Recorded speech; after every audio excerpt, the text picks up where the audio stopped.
Hello and welcome to SPM IS Academy. Today we will analyze important newspaper articles of 14th October 2021. Please note you can download the PDF version of today's newspaper analysis by clicking the link given in the comment section. You can also download September 2021 magazine from our website spmisacademy.com. This is the list of the topics that we will be covering from today's newspaper. The first article is taken from editorial segment. It talks about Pandora Papers, and this topic is important from our syllabus paper 4 Indian economy point of view. तो Pandora papers topic को समझने के लिए पहले let us briefly discuss the concept of money laundering. तो laundry मतलब आपको पता है जहाँ पे गंदे कपड़े धुल करके और फिर क्लीन हो जाते हैं. वैसे ही मनी लॉन्ड्रिंग का मतलब है कि जहाँ पे ब्लैक मनी को, ऐसा प्रोसेस जहाँ पे ब्लैक मनी को वाइट में कन्वर्ट किया जाए. So those all such processes, all such illegal activities are known as money laundering. So it is an illegal activity of turning black money to legal money या white money. Black money क्या होता है? Black money देखिए दो ही तरीके से generate होते हैं. आपकी जो भी कमाई हुई उस पर आपने सरकार को टैक्स नहीं दिया, यानी कि आपने अपने इनकम का ब्यौरा या इन्फॉर्मेशन गवर्नमेंट को दिया नहीं और उस पर आपने टैक्स भरा नहीं. So that money will become a black money. उसके अलावा अगर आपने जो भी पैसा कमाया है through illegal activities like drug trafficking और any such activity, arms trafficking, तो उससे जो कमाया हुआ पैसा होगा वो ब्लैक मनी कहा जाएगा. तो दो ही तरीके से ब्लैक मनी जनरेट होते हैं. या तो आपने अपने कमाई पे सरकार को टैक्स नहीं दिया, या तो फिर आपने कोई गलत काम करके पैसा जनरेट किया है. और फिर ब्लैक मनी को वाइट में या लीगल मनी में कन्वर्ट करने का जो प्रोसेस है उसको कहा जाता है मनी लॉन्ड्रिंग. अब मनी लॉन्ड्रिंग के लिए जो सबसे ज़्यादा जो तरीका इस्तेमाल किया जाता है उसको कहा जाता है राउंड ट्रिपिंग. वैसे छोटे मोटे जो लोग हैं तो जिन्होंने टैक्स ना भरा हो, टैक्स की चोरी की हो, वो कैसे भी बैंक में पैसा जमा करा देते हैं, कुछ और दिखा देते हैं और उससे वो अपने ब्लैक मनी को वाइट में कन्वर्ट करते हैं या लीगल में कन्वर्ट करते हैं. लेकिन जो लार्जर अमाउंट का ब्लैक मनी है, 500, 1000 करोड़, 2000 करोड़, जो बिग इन्वेस्टर्स होते हैं, जो बिग बिजनेसमैन होते हैं, अगर उन्होंने मान लो इस तरह की ब्लैक मनी जनरेट की है तो उसके बाद उनके पास मनी लॉन्ड्रिंग करने का तरीका सिंपल नहीं होगा. ऐसा नहीं कि बैंक वगैरह में वो जमा करा पाएंगे 500, 1000 करोड़. सो इसके लिए जो तरीके वो अपनाते हैं उसको कहा जाता है राउंड ट्रिपिंग. राउंड ट्रिपिंग नाम से ही अगेन काफ़ी ऑब्वियस है, इंट्यूटिव है. अपने देश से पैसा कहीं बाहर भेजिए और फिर बाहर से वही पैसा अपने देश के अंदर ले आइए एज फॉरेन डायरेक्ट इन्वेस्टमेंट. तो राउंड ट्रिप मार के ये ब्लैक मनी हमारे देश से बाहर जाएगा और फिर घूम करके हमारे देश में आएगा और वाइट मनी बन के आ जाएगा. इस तरह के कई सारे देश हैं जिनको हम लोग टैक्स हेवेंस कहते हैं. ये टैक्स हेवेंस कैसा है? इनकी दो खासियत होती है टैक्स हेवेंस के. For example Mauritius is also kind of tax haven. एक तो ये टैक्स बहुत कम लेते हैं ऐसे देश, अपने यहाँ पे टैक्सेशन रेट काफ़ी कम रखा हुआ है इन्होंने. और दूसरा, अपने यहाँ पे जो भी इन्वेस्टर्स हैं इनके, उसका इन्फॉर्मेशन वो बाकी किसी दूसरे देशों को नहीं देते.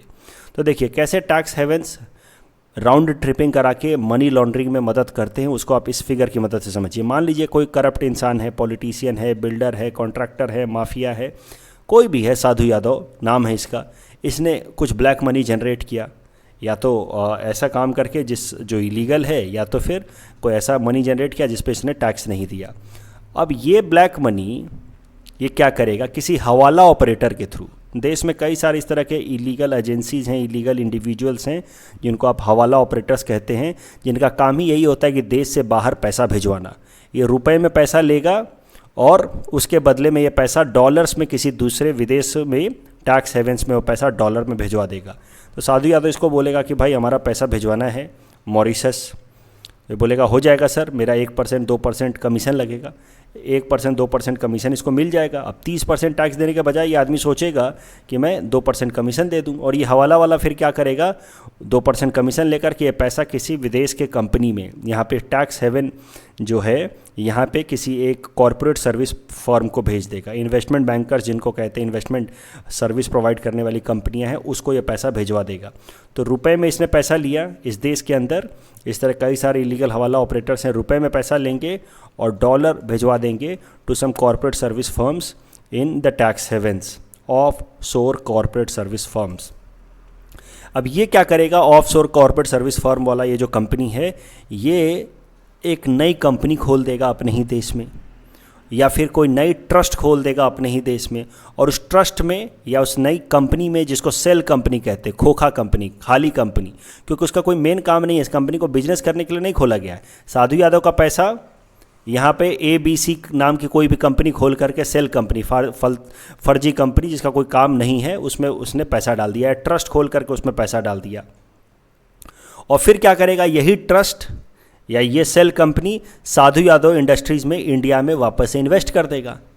तो अब ये साधु यादव, मान लो एक करप्ट पॉलिटिशियन है, बिल्डर, इसकी अपनी इंडस्ट्री भी है साधु यादव इंडस्ट्री। अब डायरेक्ट तो पैसा डाल नहीं पाएगा, क्योंकि डायरेक्ट पैसा अगर डालेगा तो फिर सरकार को जवाब देना होगा कि ये पैसा कहाँ से आया, इस पर तुमने टैक्स क्यों नहीं दिया। लेकिन ये पैसा थ्रू राउंड ट्रिप मार करके और सेल कंपनी, विदेश की कोई एक ABC सेल कंपनी दिखा देगी कि हमने साधु यादव इंडस्ट्री में इन्वेस्ट किया है, FDI किया है, और इस तरीके से वो पैसा घूम करके वापस इसी की कंपनी में आ जाएगा।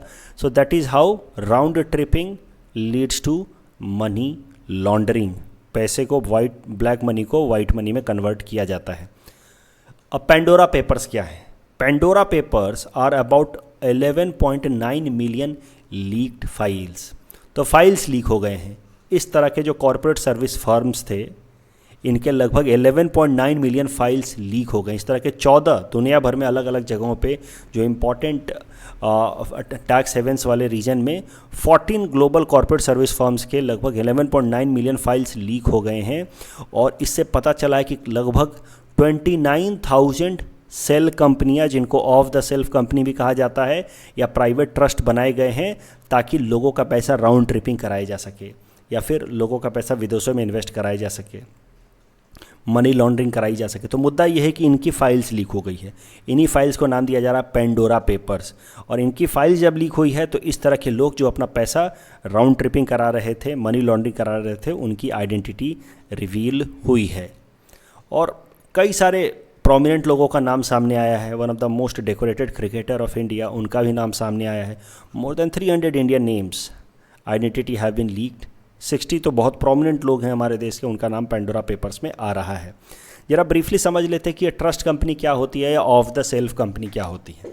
ऑफ द सेल्फ तो मैंने आपको बताया, खोखा कंपनी, फालतू की कंपनी, फर्जी कंपनी, जिसका कोई काम नहीं है, उसको बस इसीलिए खोला जाता है कि किसी देश से पैसा आएगा, उसको इस कंपनी में लगाया जाएगा और वापस से उसको री इन्वेस्ट करा दिया जाएगा, राउंड ट्रिपिंग करा दिया जाएगा। तो off the shelf companies are readymade companies that is pre-registered in a limited company. Of the self company is ready for immediate use and can be purchased after paying a certain cost for it. तो देखिए of the self company कैसा है। मान लीजिए कि आप Switzerland में हैं, जो एक टैक्स हेवन की तरह देखा जाता है, या मॉरिशस में जो एक टैक्स हेवन की तरह देखा जाता है, तो वहाँ पे आप पहले से अपनी 1-2 कंपनी रजिस्टर करके रखते हैं।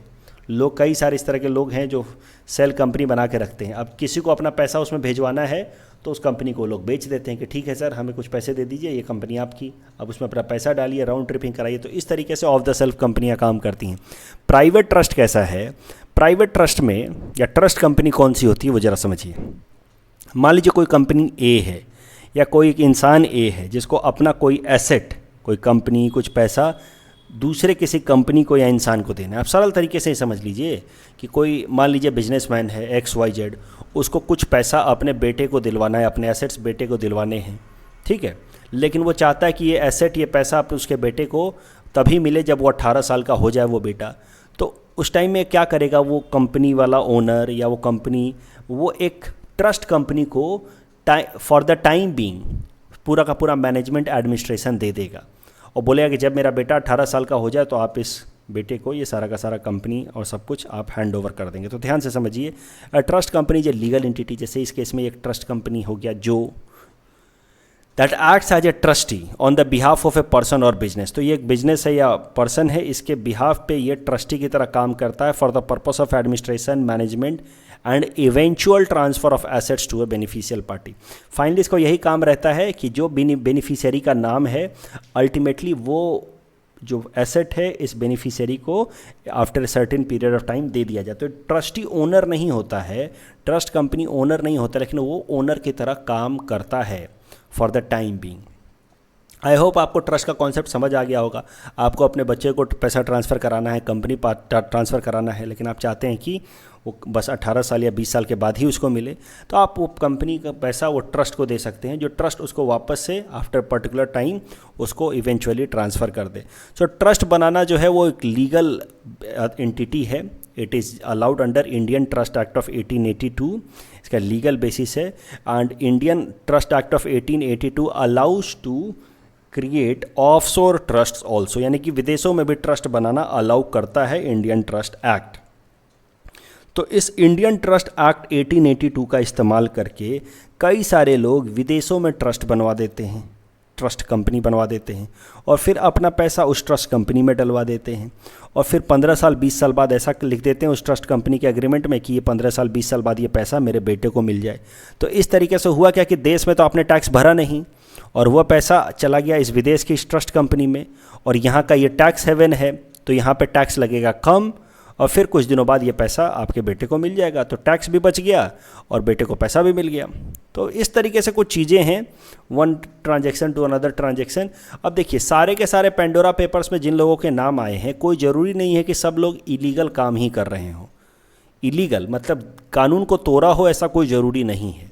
दो चीज़ें होती हैं टैक्स बचाने में। एक होता है टैक्स अवॉइडेंस, जिसको आप सरल शब्दों में कहते हैं टैक्स बचाना, और एक होता है टैक्स इवेजन, जिसको कहते हैं टैक्स की चोरी करना।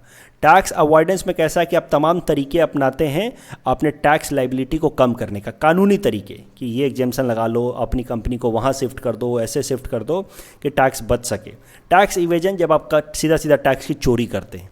तो हो सकता है कि इनमें से जो कुछ लोग हों वो टैक्स अवॉइडेंस कर रहे हों, उन्होंने जानबूझ करके इंडियन ट्रस्ट एक्ट 1882 के अंतर्गत किसी विदेश में कोई ट्रस्ट खोल दिया हो और अपने एसेट उस ट्रस्ट को ट्रांसफ़र कर दिए हों कुछ। तो they might be playing such things, जैसे कैसे मैंने आपको बताया था कि फ्लिपकार्ट ने अपना हेडक्वार्टर इंडिया से शिफ्ट कर दिया सिंगापुर में। बैंगलोर में था, फिर सिंगापुर में शिफ्ट कर दिया क्योंकि सिंगापुर में टैक्स रेट कम है। Singapore is also considered as tax haven. मुद्दा यह है कि अभी कई सारे लोगों के नाम सामने आए हैं। इन सारे लोगों ने विदेशों में कोई तो प्राइवेट ट्रस्ट खोल रखा है, नहीं तो सेल कंपनी खोल रखी है, और उसमें इन्होंने अपना पैसा डाल रखा है। अब वो कानूनी तरीके से डाला है या फिर सरकार को धोखा दे करके डाला है, that is yet to be investigated. लेकिन कानूनी तरीके से भी डाला है, तभी एक बात तो तय है कि वो टैक्स बचाने के चक्कर में देश का पैसा विदेश में भेज रहे हैं, या तो अगर टैक्स इवेजन कर रहे हैं तब तो सरल सी बात है कि सरकार को इन्फॉर्मेशन भी नहीं दिया है, और ब्लैक मनी वो देश से विदेश भेज रहे हैं, राउंड ट्रिपिंग करा रहे हैं, मनी लॉन्ड्रिंग करने के लिए, ब्लैक को वाइट में कन्वर्ट करने के लिए। इस टॉपिक के बेसिस पे ये प्रीलिम्स प्रैक्टिस क्वेश्चन हमने दे रखा है आपको। Please attempt this question and you can submit the answer in the comment section. This should be question number 1। I will rectify it in the PDF। सो इसको आप answer question 1 करके ही आप करेंगे। By mistake मैंने यहाँ पे क्वेश्चन नंबर 2 लिख दिया है। The next article is taken from international segment. It is about Kunming Biodiversity Fund and this topic is important from our syllabus, paper 3 international agencies point of view. तो ये current news समझने से पहले एक बार ज़रा समझते हैं regarding conservation summit conducted by United Nations recently. तो यूनाइटेड नेशन ने एक इन्वायरमेंट कंजर्वेशन समिट बुलाया in the Kunming city of यूनान प्रोविंस ऑफ चाइना। अगर आप चाइना को देखें तो उसका जो बिल्कुल सदर्न मोस्ट प्रोविंस है ये वाला, यह है यूनान प्रोविंस, और यूनान प्रोविंस के अंदर एक सिटी है कुनमिंग सिटी, और इसी कुनमिंग सिटी में एक यूनाइटेड नेशन ने कंजर्वेशन समिट बुलाया था, इन्वायरमेंट कंजर्वेशन समिट, जिसका मेन पर्पस था कि जो हमारे पूरे दुनिया भर में प्लांट्स हैं, एनिमल्स हैं, इकोसिस्टम्स हैं, इनको कैसे सेफगार्ड किया जाए।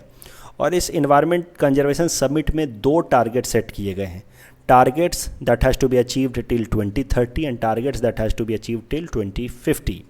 तो टारगेट्स या गोल्स फॉर 2030 को नाम दिया गया है 30x30 एजेंडा, 30x30 एजेंडा। तो 30x30 एजेंडा सिंपल सा मतलब ये है इसका कि by 2030 we will try to have 30% of earth's land and oceans having protected status. Protected status ध्यान से समझिए, जैसे कैसे नेशनल पार्क है, वाइल्ड लाइफ सेंचुरी, ये सब प्रोटेक्टेड हो स्टेटस है इनको। ओशन के अंदर मरीन प्रोटेक्टेड एरियाज होते हैं, उनको प्रोटेक्टेड स्टेटस है। तो ये जो गोल फॉर 2030 ये है, जिसका नाम है 30x30 एजेंडा, ये कहता है कि 2030 तक पूरे दुनिया भर में ओशन में जितना ओशन है उसका कम से कम 30% एरिया को हम लोग मरीन प्रोटेक्टेड एरिया बना देंगे, और जितना लैंड है उसका 30% लैंड को हम लोग प्रोटेक्टेड एरिया बना देंगे, national park, wild life sanctuary, biosphere reserve, ऐसा कुछ बना देंगे। दैट इज़ 30/30 एजेंडा, यानी कि 30% कंजर्वेशन लैंड बाय 2030। और गोल फॉर 2050 क्या है वो भी ज़रा समझते हैं। तो देखिए, पूरे दुनिया भर में अभी लगभग हर साल $100 बिलियन का फंड जनरेट किया जाता है बाय, ज़्यादातर डेवलप्ड कंट्रीज ये पैसा देते हैं। $100 बिलियन का फंड दिया जाता है कि क्लाइमेट चेंज को मिटिगेट किया जा सके, जो पुअर कंट्रीज हैं वहाँ पे ग्रीन टेक्नोलॉजी ट्रांसफ़र की जाए। तो $100 बिलियन के आसपास का पूरे दुनिया भर में फंड जनरेट होता है हर साल by developed countries against climate change. अब ये 2050 वाला जो गोल है वो ये कहता है कि 2030 तक हम कोशिश करेंगे कि $350 बिलियन फंड जनरेट करें, और 2050 तक we should try to create at least $536 billion fund by 2050। So this is the target by 2050। तो 2050 वाला जो टारगेट है that is completely in funding format, कि भाई 2050 तक हम लगभग $536 बिलियन फंड जनरेट करें in order to combat climate change. अब करंट न्यूज़ क्या है? तो करंट न्यूज़ ये है कि जो यूएन कंजर्वेशन समिट चल रहा था कुनमिंग रीजन में, कुनमिंग सिटी ऑफ चाइना में, वहाँ पे चाइना ने एक स्पेशल अनाउंसमेंट कर दिया। चाइना ने कहा कि it will set up Kunming biodiversity fund with a contribution of 1.5 billion yuan which sums out to be about $233 million. तो चाइना ने कहा कि हम एक स्पेशल फंड बनाना चाहते हैं, कुनमिंग बायोडाइवर्सिटी फंड, जिसमें हम खुद $233 मिलियन का पैसा डालेंगे। And the main objective of this Kunming biodiversity fund will be to support biodiversity conservation in developing countries. अब ये टर्म को आप ध्यान से देखेंगे तो अब इसमें आपको कुछ स्ट्रैटेजिक चीज़ें भी दिखेंगी, स्ट्रैटेजिक सिग्निफिकेंस भी दिखेगा इसका। ट्रेडिशनली चाइना को डेवलपिंग कंट्री माना जाता रहा है कि ये भी डेवलपिंग कंट्री है, डेवलप्ड कंट्री नहीं है। लेकिन अब चाइना अपने आप को एक डोमिनेंट डेवलप्ड कंट्री की तरह दिखाने के लिए कह रहा है कि हम एक फ़ंड बनाएंगे for developing countries like India. अब लाइक इंडिया तो टर्म छुपा हुआ है उसमें, लेकिन कहीं ना कहीं वो दिखाना चाहता है कि अब हम बड़े हो गए हैं। सो चाइना सो फार, अब आप कहेंगे कि सर चाइना तो इतनी बड़ी इकोनॉमी है, फिर भी इसको डेवलपिंग क्यों कहते हैं?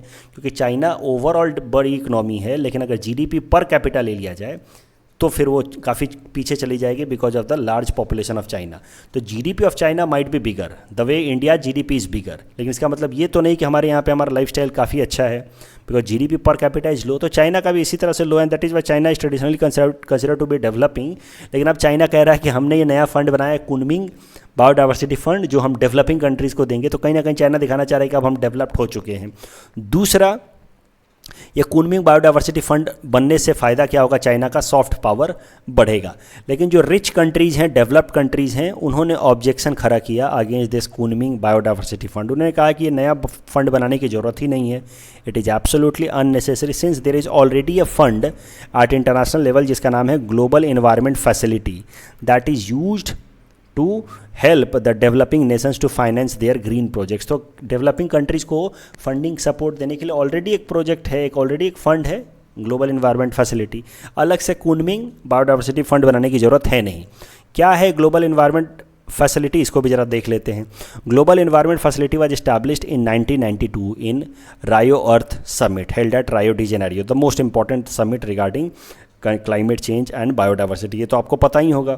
तो वहीं पे ग्लोबल इन्वायरमेंट फैसिलिटी एक फ़ंड बनाई गई थी जिसका मेन काम था कि डेवलप्ड कंट्रीज़ इस फंड में पैसा डालेंगे और इस फंड का इस्तेमाल किया जाएगा डेवलपिंग कंट्रीज़ और इकोनॉमीज इन ट्रांजिशन, यानी कि जो सेमी डेवलप्ड कंट्रीज़ हैं उन सारे कंट्रीज़ में ग्रीन टेक्नोलॉजी उनको ट्रांसफ़र करने की। ग्रीन टेक्नोलॉजी जैसे सोलर एनर्जी वगैरह, जिससे कम से कम पॉल्यूशन हो। तो एक फ़ंड बनाई गई ग्लोबल इन्वायरमेंट फैसिलिटी जिसमें डेवलप कंट्रीज पैसा डालेंगे और डेवलपिंग कंट्रीज उसका इस्तेमाल करेंगे for their transition into greener source, greener side. World bank acts as trustee of global environment facility. तो एक और एग्जांपल आपको मिल गया ट्रस्टी का, कि भाई वर्ल्ड बैंक इसका ओनर नहीं है इस फंड का, लेकिन ओवरऑल इसकी देख रेख करता है। तो World Bank serves as its trustee. ये जो फंड है it is used for insuring financial mechanism for different international conventions like convention on biodiversity, convention United Nation convention framework on climate change, United Nation convention to combat desertification, Stockholm convention on persistent organic pollutants, Minamata convention on mercury. तो इन सब को इन सब चीज़ों में काम करने के लिए जो डेवलपिंग कंट्रीज उनको पैसा दिया जाता है from global environment facility. India is both donor and recipient of global environment facility. इस टॉपिक के बेसिस पे ये प्रीलिम्स प्रैक्टिस क्वेश्चन हमने आपको दे रखा है। Please attempt this question and you can submit the answer in the comment section.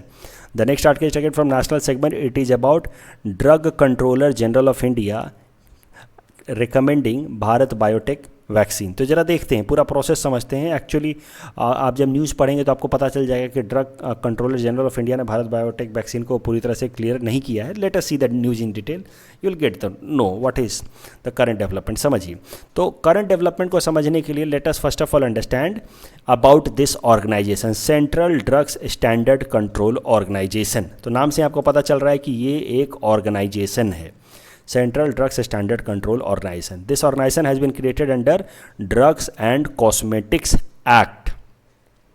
अब ये ड्रग्स एंड कॉस्मेटिक एक्ट के अंतर्गत ये ऑर्गेनाइजेशन बना, तो यानी कि स्टैट्यूटरी बॉडी है एक। इस बॉडी का मेन काम क्या है कि जो भी नए ड्रग्स आते हैं, यानी कि नई दवाइयाँ आती हैं या कोई भी क्लिनिकल ट्रायल कराना है या किसी भी दवाई का अगर स्टैंडर्ड सेट करना है कि इस दवाई की कम से कम ये एफिकेसी होनी चाहिए, ये सब कुछ ये organisation central drugs standard control organisation lay down करता है। मुद्दे की बात यहाँ पे ध्यान देने वाली बात यह है कि क्लिनिकल ट्रायल्स, जो भी नया ड्रग्स है, नया वैक्सीन है, उसका क्लिनिकल ट्रायल इस ऑर्गेनाइजेशन के देख रेख में होना चाहिए, central drugs standard control organisation के देख रेख में होना चाहिए। और फाइनली जब एक क्लिनिकल ट्रायल हो जाता है तो उसके बाद उस वैक्सीन को, उस दवाई को अप्रूवल देना है कि नहीं देना है, that depends on drug controller general of India. तो इस ऑर्गेनाइजेशन के अंतर्गत एक बॉडी है, एक पोस्ट है drug controller general of India, जो मौजूदा drug controller general of India है वीजी सोमानी। तो कैसे मान लीजिए पार्लियामेंट के अंदर स्पीकर है होता है, तो बॉडी के अंदर एक पोस्ट है, वैसे ही इस ऑर्गेनाइजेशन के अंदर एक पोस्ट है। और ये जो पोस्ट जो होल्ड करते हैं drug controller general of India, इनके पास फाइनल अथॉरिटी होती है किसी भी वैक्सीन को अप्रूवल देने की, किसी भी दवाई को अप्रूवल देने की। तो इन्होंने ही ये जो हमारे यहाँ पे कोविशील्ड या कोवैक्सीन है, इन सारे वैक्सीन्स को अप्रूवल दिया है हमारे देश में for injecting for administrate over the people. तो अब देखिए, ध्यान से ज़रा समझिएगा, ये है ऑर्गेनाइजेशन, ये एक स्टैट्यूटरी बॉडी है। इस ऑर्गेनाइजेशन के अंदर एक बॉडी है सब्जेक्ट एक्सपर्ट कमेटी। ये सब्जेक्ट एक्सपर्ट कमेटी में 10 लोग मेंबर होते हैं। और ये सब्जेक्ट एक्सपर्ट कमेटी क्या करती है, स्टडी करती है एक पर्टिकुलर प्रोडक्ट को कि भाई ये प्रोडक्ट सेफ़ है कि नहीं है। कोई भी क्लिनिकल ट्रायल किया जाता है, मान लीजिए किसी वैक्सीन का, तो क्लिनिकल ट्रायल के रिपोर्ट्स इस सब्जेक्ट एक्सपर्ट कमेटी को भेजे जाते हैं और सब्जेक्ट एक्सपर्ट कमेटी इस रिपोर्ट को पढ़ती है, क्लिनिकल ट्रायल्स के रिपोर्ट। और क्लिनिकल ट्रायल्स के रिपोर्ट पढ़ने के बाद ये सब्जेक्ट एक्सपर्ट कमेटी रिकमेंड करती है drug controller general of India को कि सर ये वैक्सीन को अप्रूवल दिया जा सकता है, ये ड्रग्स को अप्रूवल दिया जा सकता है। और उसके बाद drug controller general of India फिर वैक्सीन अप्रूवल या ड्रग अप्रूवल देते हैं। तो मुद्दा ये है, आपको अब न्यूज़ पढ़ के पता चल जाएगा कि 2 साल से आप 18 साल के बच्चों के लिए वैक्सीन का ट्रायल चल रहा है हमारे देश में कोरोना वायरस के खिलाफ। 18 से ज़्यादा उम्र वाले लोग तो ले ही रहे हैं वैक्सीन, लेकिन 2 से 18 साल के बच्चों के लिए जो वैक्सीन कैसी होनी चाहिए उसका ट्रायल चल रहा है। और इसका ट्रायल अब लगभग कंप्लीट हो चुका है। The Bharat biotech has completed phase 2 and phase 3 trials of the vaccine amongst children, 2 से 18 साल की उम्र के बच्चों के लिए। और न्यूज़ ये है कि ये जो सब्जेक्ट एक्सपर्ट कमेटी है, इसने ट्रायल्स के, क्लिनिकल ट्रायल्स के रिपोर्ट के बेसिस पे drug controller general of India को रेकमेंड कर दिया है कि सर आप अप्रूवल दे सकते हैं इस पर्टिकुलर वैक्सीन को, जिसका टेक्निकल नाम है BVV152, that will be used for children between age 2 to 18 years. And if the green signal is given, it will emerge as the first COVID-19 vaccine to be given to the young children as of 2 years। तो 2 साल तक के छोटे उम्र के बच्चों को देने वाला ये दुनिया का पहला वैक्सीन बन जाएगा। अगर ये सब्जेक्ट एक्सपर्ट कमेटी ने तो रिकमेंड कर दिया DCGI को, drug controller general of India को, और अगर drug controller general of India approve कर देते हैं तो 2 साल तक के कम उम्र के बच्चों को वैक्सीन देने वाला ये दुनिया का पहला वैक्सीन बन जाएगा। तो I hope the process is clear. Let me summarise it. एक ऑर्गेनाइजेशन है drug central drugs standard control organisation, उस ऑर्गेनाइजेशन के अंदर एक बॉडी है DGCI, जो किसी भी नए वैक्सीन नई दवाई को अप्रूवल देता है। लेकिन ये अप्रूवल तभी मिलता है जब सब्जेक्ट एक्सपर्ट कमेटी से रिकमेंडेशन आए, और ये जो नया वैक्सीन बना रहा है भारत बायोटेक, उसका फेज़ 2 और फेज़ 3 का क्लिनिकल ट्रायल के बाद अब सब्जेक्ट एक्सपर्ट कमेटी ने रिकमेंड कर दिया है drug control general of India को कि इसको अप्रूवल दिया जा सकता है, and this vaccine is consider to be effective for children between 2 to 18 years of age against corona virus. इस टॉपिक के बेसिस पे प्रीलिम्स प्रैक्टिस क्वेश्चन हमने आपको दे रखा है। Please attempt this question and you can submit the answer in the comment section. The next article is taken from Assam segment. It is about Assam Right to Public Service web portal. ये बहुत important article है, कई जगहों पे आप इसका इस्तेमाल कर सकते हैं। पेपर 3 गवर्नेंस में आप इसका इस्तेमाल कर सकते हैं as example of e governance. Ethics paper में आपको पता होगा एक टॉपिक ही सीधा सीधा मेंशन है चैप्टर 7 में, पब्लिक डिलीवरी ऑफ सर्विसेज, वहाँ पे आप इसका इस्तेमाल कर सकते हैं। आसाम वाला जो पेपर 6 है वहाँ तो ये आ ही सकता है। तो देखिए करंट न्यूज़ क्या है। आसाम सरकार ने एक नया पोर्टल लॉन्च किया है जिसका नाम है Assam right to public service web portal. इस वेब पोर्टल की खासियत ये होगी कि it will help in electronic delivery of notified services. तो कुछ इंपॉर्टेंट सर्विसेज हैं जिनको ऑलरेडी नोटिफाई कर दिया गया है, और उन सारे सर्विसेज को अब इलेक्ट्रॉनिक डिलीवरी की जाएगी, ई डिलीवरी की जाएगी। उसमें आपको कुछ नहीं करना है, आपको बस अपने हिसाब से ऑनलाइन अप्लाई करना है और ऑनलाइन ही ये सारी की सारी सर्विसेज डिलीवर हो जाएंगी। फॉर एग्जाम्पल जैसे marriage registration, registration of property documents, mutation of property, ये तमाम चीज़ें। अब ये पूरा रटोगे, रटना तो नहीं है, तो ये सब चीज़ बिलोंग करता है revenue and disaster management department को। ये सब कुछ ऑनलाइन हो जाएगा। वैसे ही Guwahati municipal corporation payment of animal tax, trade licence for veterinary, cesspool services, holding mutation, ये सब कुछ गुवाहाटी म्यूनिसिपल कॉर्पोरेशन में आपको ये सर्विसेज चाहिए। अब आप सीधा सीधा ऑनलाइन फॉर्म भरें, ऑनलाइन सारा का सारा जो भी डॉक्यूमेंट्स है वो जमा करें, उसकी सॉफ्ट कॉपी, अपने आप आपको वो डॉक्यूमेंट मिल जाएगा जो आपको बनवाना है, जो सर्टिफिकेट बनवाना है। सो ये पोर्टल लॉन्च किया गया है, that can now with help of this portal citizens can now conveniently apply for notified public services through web portal. It has been established as per Assam Right to Public Service Act of 2012 which was amended in 2019. इससे सबसे बड़ा फ़ायदा क्या होगा, जो लोग under the table लेते थे ऑफिसेज में, ठीक है, वो ख़त्म हो जाएगा। पब्लिक ऑफिसेज में करप्शन, जिसको रेंट सीकिंग अप्रोच भी कहते हैं, घूसखोरी का तरीका, वो सब ख़त्म हो जाएगा क्योंकि ह्यूमन इंटरफेस ख़त्म हो गया। अब आपको किसी से जाके मिलना ही नहीं है कि सर मेरा काम कर दो। अब ना किसी से मिलना है तो नो ह्यूमन इंटरफेस, क्योंकि everything will be done with help of technology. So there is no human interface, so no corruption, no rent seeking, and this way it is expected that corruption and rent seeking tendency in public offices will come down. कल जो हमने practice question दिया था उसका answer देख लेते हैं। Which of the following is not a sub index of World Bank ease of doing business? Correct answer will be option A maintenance of law and order. Amu river drains into option A sea of Okhotsk, and Department of Public Enterprises works under administrative control of, again option A, Ministry of Finance. That's all from our side for today. Thanks for watching.